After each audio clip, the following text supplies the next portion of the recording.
Hi, and welcome back to It Figures. Tonight I have a pop figure that I've been waiting for a long time, and now it's finally been released.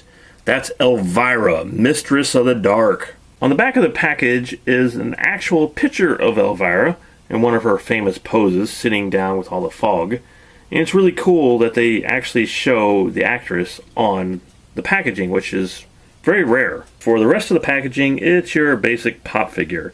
So let's open up Elvira and see what she looks like.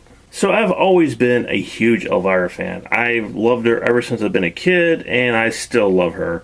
I think she's amazing. And finally, to get a figure of her, no matter if it's a pop figure or not, is very exciting because I've never owned any kind of figure of Elvira ever. So let's take a look at the paint and the sculpt of her. First of all, you can see the purple they have just above her eyes. It's sort of almost pinkish purple. It's hard to see on the camera, but it's so well done. It's really, really cool. And what I find interesting about this figure is that most or all pop figures don't have a mouth. And they actually have a mouth on her, and it's painted in. And it's, it's well done. It's really well painted. So it's kind of interesting they gave her a mouth.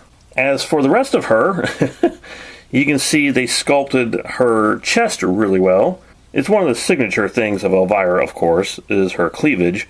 And yeah, it looks really good here. I mean, they didn't try to hide it at all, I guess you can say.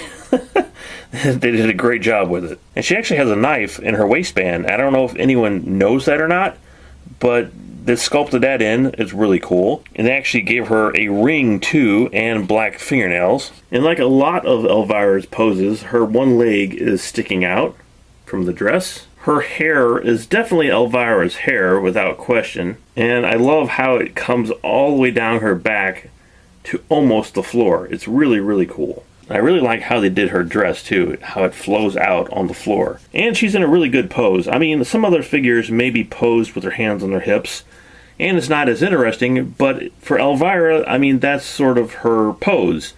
It was either this or her laying down pose, and I would like to see that one too. Maybe they'll come out with that one later. But yeah, this is a great pose for her.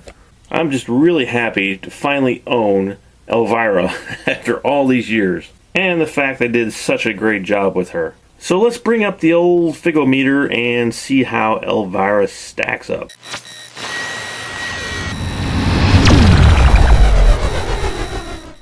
There's not a whole lot of paint going on here, except for her mouth, which is sort of a sticker or a paint, I can't really tell.